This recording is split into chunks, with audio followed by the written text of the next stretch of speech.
ക്ഷമിച്ചുകൊള്ളുക. സൂര്യോദയത്തിന് മുമ്പും അതിൻ്റെ അസ്തമനത്തിന് മുമ്പും താങ്കളുടെ രക്ഷിതാവിനെ സ്തുതിക്കുന്നതോടൊപ്പം അവൻ്റെ പരിശുദ്ധിയെ പ്രകീർത്തിക്കുകയും ചെയ്തുകൊള്ളുക. അപ്പോൾ ഈ അവിശ്വാസികളായ മുശ്രിക്കുകൾ പറയുന്നത് കേട്ടിട്ട് തൽക്കാലം നീ ക്ഷമിച്ചാളാ എന്നാണ് ഇവിടെ അള്ളാഹു മുഹമ്മദിനെ ഉപദേശിക്കുന്നത്.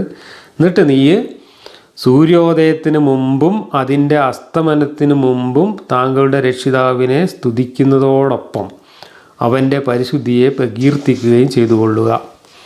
ഇവിടെ സൂര്യൻ ഉദിക്കുന്നതിന് മുമ്പും സൂര്യൻ അസ്തമിക്കുന്നതിന് മുമ്പും അള്ളാഹുവിനെ സ്തുതിക്കാനാണ് പറഞ്ഞിട്ടുള്ളത്. 2 നിസ്കാരമാണ് ഇവിടെ ഉദ്ദേശിച്ചത് എന്ന് പറയുന്നുണ്ട്. ഈ സൂര്യൻ ഉദിക്കുമ്പോഴും സൂര്യൻ അസ്തമിക്കുമ്പോഴും അള്ളാഹുവിനെ സ്തുതിക്കാൻ പാടില്ല എന്ന് പ്രത്യേകം പറഞ്ഞിട്ടുണ്ട്. കാരണം പിശാചിൻ്റെ 2 കൊമ്പിൻ്റെ ഇടയിൽ നിന്നാണ് ഉദിച്ചു വരുന്നത് എന്നും പിശാചിൻ്റെ 2 കൊമ്പിൻ്റെ ഇടയിൽ കൂടെയാണ് ഇത് അസ്തമിച്ച് പോകുന്നത് എന്നും അതുകൊണ്ട് അന്നേരത്ത് പോയി നിസ്കരിച്ചാൽ ഇതൊക്കെ പിശാച് കൊണ്ടുപോകുമെന്നാണ്, ഈ നിസ്കാരം പിശാച് കൊണ്ടുപോകുമെന്നാണ് നബി പഠിപ്പിച്ചിട്ടുള്ളത്. രാത്രിയിൽ നിന്നും അവൻ്റെ പരിശുദ്ധിയെ പ്രകീർത്തിക്കുക, സുജൂദിൻ്റെ പിന്നിലും അത് ചെയ്യുക. ഇതൊക്കെയാണ് നിസ്കാരത്തെക്കുറിച്ച് പറഞ്ഞിട്ടുള്ളത്. ഇതിൽ നിസ്കാരത്തിൻ്റെ കൃത്യമായ സമയവും രൂപവും ഒന്നും പറഞ്ഞിട്ടില്ല. രാത്രിയിൽ നിന്നും അവൻ്റെ പരിശുദ്ധിയെ പ്രകീർത്തിക്കുക, സുജൂദിൻ്റെ പിന്നിലും, ഇത്രയേ ഉള്ളൂ. ഇതെല്ലാം കൂടെ വെച്ചിട്ടാണ് ആകെ 3 പ്രാവശ്യം നിസ്കരിക്കാമെന്ന് ഖുർആനിലുണ്ട് എന്ന് പറയുന്നത്.